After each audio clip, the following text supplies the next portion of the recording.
നമസ്കാരം. നമ്മുടെ രാജകുമാരനിതാ എത്തിക്കഴിഞ്ഞു. മാധ്യമങ്ങൾ അതങ്ങനെ ആഘോഷമാക്കുകയാണ്. ഇലക്ഷൻ പ്രചാരണത്തിനിടയിലേക്ക് നമ്മളുടെ രാജകുമാരൻ ഇതാ ജയിലിൽ നിന്ന് എത്തിയിരിക്കുകയാണ്. ഇടക്കാല ജാമ്യം നേടി. നിങ്ങൾക്ക് മനസ്സിലായി കാണുമെന്ന് ഞാൻ വിചാരിക്കുന്നു. അരവിന്ദ് കെജ്രിവാൾ എന്ന ഡൽഹി മുഖ്യമന്ത്രി ഇടക്കാല ജാമ്യം നേടിക്കൊണ്ട് ഇലക്ഷൻ പ്രചാരണത്തിന് ഇറങ്ങിയിരിക്കുകയാണ്. ഇനി ഒരു 21 ദിവസം അദ്ദേഹം ഓടി നടന്ന് പ്രചരണം നടത്തി ഇന്ത്യ മുന്നണിയെ വിജയത്തിലെത്തിക്കും. അദ്ദേഹം പുറത്തിറങ്ങുന്നതിന് മുമ്പ് തന്നെ ഏകദേശം പുറത്തിറങ്ങി കഴിഞ്ഞപ്പോൾ തന്നെ നമ്മളുടെ മാധ്യമങ്ങൾ, അതായത് മലയാളത്തിലെ മാപ്രകൾ ഇന്ത്യ മുന്നണിയുടെ വിജയം പ്രവചിച്ചു കഴിഞ്ഞു. മോദി അധികാരത്തിലൊന്നും വരില്ല, ഇനി ഇന്ത്യ മുന്നണിയാണ് അധികാരത്തിൽ വരിക. പ്രധാനമന്ത്രിയെ ഞങ്ങൾ അതിനുശേഷം തീരുമാനിക്കും. 270 സീറ്റിന് മുകളിൽ ഇന്ത്യ മുന്നണി നേടും. BJPക്കും നരേന്ദ്രമോദിക്ക് ഒരു കാരണവശാലും അധികാരത്തിൽ വരാൻ പറ്റില്ല. നമ്മുടെ മലയാള മാപ്രകൾ എഴുതി വിടുന്നതാണ്. അവരുടെ ചാനലുകളിൽ ഘോരഘോരം പ്രസംഗിക്കുകയാണ് ഓരോരുത്തർ. ഒന്ന് റിപ്പോർട്ടർ ചാനല്, 24/7, നമ്മുടെ ഏഷ്യാനെറ്റ്, എല്ലാം വളരെ ദയനീയമായ പരാജയം മോദിക്കുണ്ടാകുമെന്ന് കണ്ടെത്തി കഴിഞ്ഞു. നമ്മുടെ രാജകുമാരൻ അങ്ങോട്ട് എഴുന്നള്ളിയതോടുകൂടി ഇന്ത്യ രാജ്യത്തെ ജനങ്ങളെല്ലാം തിരിഞ്ഞ് BJPയിൽ നിന്ന് ഇന്ത്യ മുന്നണിയിലേക്ക് ഡൈവേർട്ടായി കഴിഞ്ഞു. ഇനി രക്ഷയില്ല BJPക്ക്. അരവിന്ദ് കെജ്രിവാൾ എന്ന മുഖ്യമന്ത്രി ജയിലിൽ നിന്ന് പുറത്തേക്ക് വന്നത് അത്രമാത്രം ഇന്ത്യ രാജ്യത്തെ സ്വാധീനിക്കുന്ന ഒരു ഘടകമാണ്. ഇലക്ഷനിലെ വോട്ടുകളെല്ലാം തന്നെ ഇനി ഇന്ത്യ മുന്നണിക്കായിരിക്കും. കേജ്രിവാളിന് എത്ര സീറ്റ് കിട്ടും അതൊന്നും വിചാരിച്ചിട്ട് കാര്യമില്ല. അദ്ദേഹത്തിന് സീറ്റ് കിട്ടുന്നതല്ല, അദ്ദേഹം ഇന്ത്യ മുന്നണിയെ അങ്ങ് വിജയത്തിലെത്തിക്കും. നമ്മളുടെ മാപ്രകളുടെ നിരീക്ഷണങ്ങളാണ്.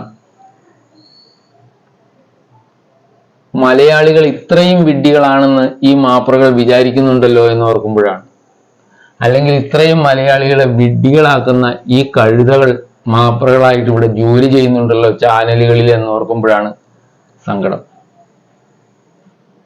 അരവിന്ദ് കെജ്രിവാൾ ജയിലിലേക്ക് പോയത് പെറ്റി കേസിലൊന്നും പെട്ടിട്ടല്ല. 100-300 കോടി രൂപ ഡൽഹി ഗവൺമെന്റിന്റെ പണയം വെച്ച് കൈക്കൂലി വാങ്ങിയതിനാണ്. ഡൽഹിയിലെ ഒരു ഗവൺമെന്റ് ഉണ്ട്. ആ ഗവൺമെന്റിന് കിട്ടേണ്ട കാശെല്ലാം സ്വന്തം പാർട്ടിക്ക് വേണ്ടി വാങ്ങി കുശാലായി ഇലക്ഷൻ പ്രചാരണം നടത്തി. അതിനാണ് അദ്ദേഹം ജയിലിലേക്ക് പോയത്. ജയിലിൽ നിന്ന് കുറച്ച് ദിവസത്തേക്ക് പുറത്തു വന്നു എന്ന് കരുതി അദ്ദേഹത്തിന് ഒരു ഗ്യാരണ്ടിയുമില്ല എത്ര ദിവസം പുറത്തുണ്ടാകുമെന്ന് പറയാൻ. അല്ലെങ്കിൽ ജയിലിൽ നിന്ന് അദ്ദേഹത്തിന് ഇനി ഇത് കഴിഞ്ഞ് ചെന്നാൽ പുറത്തേക്ക് വരാൻ പറ്റുമെന്നുള്ളതിന് ഒരു ഗ്യാരണ്ടിയുമില്ല. അപ്പോഴാണ് അദ്ദേഹം ഒരു 10 ഗ്യാരണ്ടി ഇന്ത്യ രാജ്യത്തെ ജനങ്ങൾക്ക് നൽകുന്നത്. തമാശകൾ എന്തെല്ലാം ഇന്ത്യ രാജ്യത്ത് നടക്കുന്നു. അങ്ങനെയുള്ള അരവിന്ദ് കെജ്രിവാൾ അഴിമതിയെ അടിച്ചു തൂത്ത് അറബിക്കടലിൽ എറിയാനായിട്ട് ചൂലുമായിട്ട് വന്ന മഹാനാണ്. ഈ കേസ് കഴിഞ്ഞാൽ ജയിച്ചു, ഞാൻ ഇനി അങ്ങോട്ട് പോകേണ്ടി വരില്ല, ജയിലിലേക്ക് പോകേണ്ടി വരില്ല എന്ന് കരുതുന്ന ഒരു മനുഷ്യനാണെങ്കിൽ വളരെ സങ്കടമുണ്ട്. അദ്ദേഹത്തിന് ജയിലിൽ നിന്ന് ഇറങ്ങാനാവില്ല ഇനി. കാരണം അദ്ദേഹം ചെയ്തിരിക്കുന്നത് നിസ്സാര കുറ്റങ്ങളല്ല. ഖാലിസ്ഥാൻ വാദികളായ തീവ്രവാദികളായ സിഖുകാരിൽ നിന്ന് പണം വാങ്ങിയാണ് പഞ്ചാബിലെ ഇലക്ഷൻ ജയിച്ചിരിക്കുന്നത്. ഇതിനെല്ലാം ഉടനെ തന്നെ കേസുകൾ വരും. അദ്ദേഹം വീണ്ടും വീണ്ടും കേസുകളിൽ പെട്ടുകൊണ്ടേയിരിക്കും. അത്രമാത്രം മഹാനാണ് അദ്ദേഹം. അദ്ദേഹം തുടക്കം മുതൽ നമ്മൾക്ക് നോക്കിയാൽ കാണാൻ പറ്റും, യാതൊരു വ്യക്തിത്വവുമില്ലാതെ അല്ലെങ്കിൽ കൂടെ നിൽക്കുന്നവരെ ചതിക്കുന്ന ഒരു മഹാനാണ് അദ്ദേഹം എന്നുള്ളത് എത്രയോ വ്യക്തമായതാണ്. ആ പാവം വയസ്സനായിട്ടുള്ള അഴിമതിക്കെതിരെ പോരാടിയ ആ മനുഷ്യനുണ്ടല്ലോ, അദ്ദേഹത്തെ ഒറ്റുകൊടുത്താണ് അദ്ദേഹം പാർട്ടി ഉണ്ടാക്കിയത്. അദ്ദേഹത്തിന്റെ പേരിലാണ് അദ്ദേഹം ഈ കെജ്രിവാൾ പേരുണ്ടാക്കിയത്. എന്നിട്ട് അദ്ദേഹത്തെ ഒറ്റുകൊടുത്തു. അങ്ങനെ വന്ന മനുഷ്യനാണ്. എന്നിട്ട് കുറെ സൗജന്യങ്ങൾ കൊടുത്തു ജനങ്ങൾക്ക്. ഡൽഹിയിലെ ജനങ്ങൾക്ക് കുറച്ച് സൗജന്യങ്ങൾ അങ്ങ് കൊടുത്തു. സൗജന്യങ്ങൾ കൊടുത്താൽ എങ്ങനെ ഇരിക്കുമെന്ന് ജനങ്ങൾക്ക് അറിയാറാവണമെങ്കിൽ ഒരു 10 വർഷത്തോടെ ഡൽഹി ഭരിക്കണം. കേരളത്തിൽ സൗജന്യങ്ങൾ കൊടുത്ത് എന്തായിട്ടുണ്ടെന്ന് ഇപ്പൊ ഏകദേശം കേരളീയർക്ക് കുറച്ചു പേർക്കൊക്കെ മനസ്സിലായി തുടങ്ങിയിട്ടുണ്ട്, അന്തം കമ്മികളല്ലാത്തവർക്ക്. ഒരു ഗവൺമെന്റ് എങ്ങനെ നടത്തിക്കൊണ്ടു പോകണമെന്ന് അറിയാതെ കഴുതകളായിട്ടുള്ള കുറെ നേതാക്കന്മാർ കേരളത്തിനുണ്ടായിട്ടുണ്ട്. അതുകൊണ്ടാണ് ഈ ഗതി വരുന്നത്. അതുപോലെ തന്നെ ഡൽഹിക്കും ആ ഗതി വരും. അതുകൊണ്ട് കേജ്രിവാളിന്റെ പേരിൽ ഇനി ഒരുപാട് ഓട്ടങ്ങൾ മറിച്ചാൽ മലയാളികൾ ഇവിടെ ഇരുന്ന് ഒരുപാട് സ്വപ്നങ്ങൾ കാണേണ്ടി വരും. പിണറായി പ്രധാനമന്ത്രിയാവുന്നത് കാണേണ്ടി വരും. നമ്മളുടെ റിപ്പോർട്ടർ ചാനലിലെ 2-3 പ്രമുഖ വ്യക്തികളുണ്ടല്ലോ അവിടെ ഇരുന്ന് ചർച്ച നടക്കുന്ന എന്താ മറ്റേ അടുപ്പ് പൂട്ടി ചർച്ച എന്നൊക്കെ നമ്മുടെ ജയശങ്കർ പറയുന്ന ഒരു ചാനലുണ്ടല്ലോ, അതുപോലെയുള്ള ചാനലിന്റെ ആ രീതിയിലേക്ക് റിപ്പോർട്ടറൊക്കെ വന്നിട്ടുണ്ട്. അതുപോലെയുള്ള ചർച്ചകളൊക്കെ കണ്ട് ജനങ്ങളങ്ങനെ ഉദ്ബുദ്ധരാകും. അപ്പോൾ എല്ലാവരും ഇനി ഇപ്പൊ ആകെ കുറെ കണ്ട് പകുതി വോട്ടുകളെ ചെയ്യാനുള്ളൂ. പകുതി സ്ഥലങ്ങളിലേക്കുള്ള പകുതി മണ്ഡലങ്ങളിലേക്കാണ് ഇനി തെരഞ്ഞെടുപ്പ് നടക്കാനുള്ളൂ. അപ്പോൾ അതിൽ നിന്നൊരു ഭൂരിപക്ഷം ഇനി ഉണ്ടാക്കിയെടുക്കണം. അതിനൊരു അല്പം കൂടുതൽ പണിയും നമ്മുടെ അരവിന്ദ് കെജ്രിവാൾ 21 ദിവസം ഉണ്ടല്ലോ ഓടി നടന്ന് പ്രചാരണം നടത്തി വോട്ടുകളെല്ലാം അങ്ങ് മറിച്ചെടുക്കും.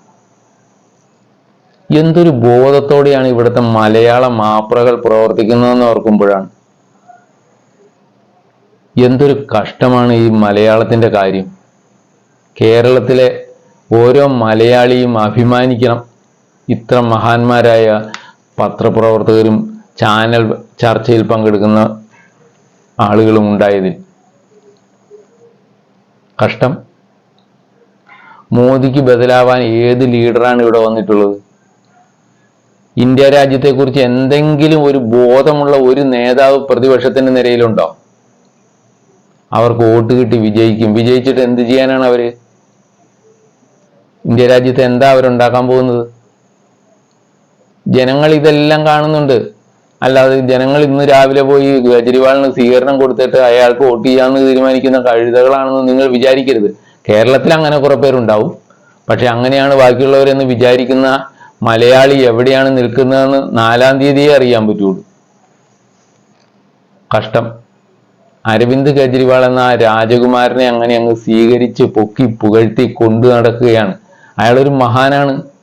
കാരണം അഴിമതിയാണല്ലോ നടത്തിയിരിക്കുന്നത്. 100-300 കോടി രൂപയുടെ അഴിമതി നടത്തിയ മഹാനാണ് അദ്ദേഹം. അദ്ദേഹത്തെ മഹത്വവൽക്കരിക്കേണ്ടത് നമ്മുടെ ആവശ്യമാണ്. അദ്ദേഹത്തെ മഹാനാക്കേണ്ടത് കേരളത്തെ പോലെ രാഷ്ട്രീയം കാണുന്ന ഏതൊരു രാഷ്ട്രീയ പാർട്ടികളും അതിൻ്റെ അനുയായികളുമുള്ള പാർട്ടികൾക്ക് അത്യാവശ്യമാണ്. കാരണം രാഷ്ട്രീയത്തിൽ ചെല്ലുന്നത് തന്നെ അഴിമതി നടത്താനാണെന്ന് വിചാരിക്കുന്നവരാണ് മലയാളികൾ. അഴിമതി എന്ന് പറയുന്നത് മാത്രം നടത്തുകയാണ് രാഷ്ട്രീയത്തിന്റെ ലക്ഷ്യമെന്ന് വിചാരിക്കുന്നവരാണ്. അങ്ങനെയുള്ള മലയാളികൾക്ക് ഏറ്റവും ബഹുമാനിക്കപ്പെടേണ്ട ഒരു വ്യക്തി തന്നെയാണ് അരവിന്ദ് കെജ്രിവാൾ.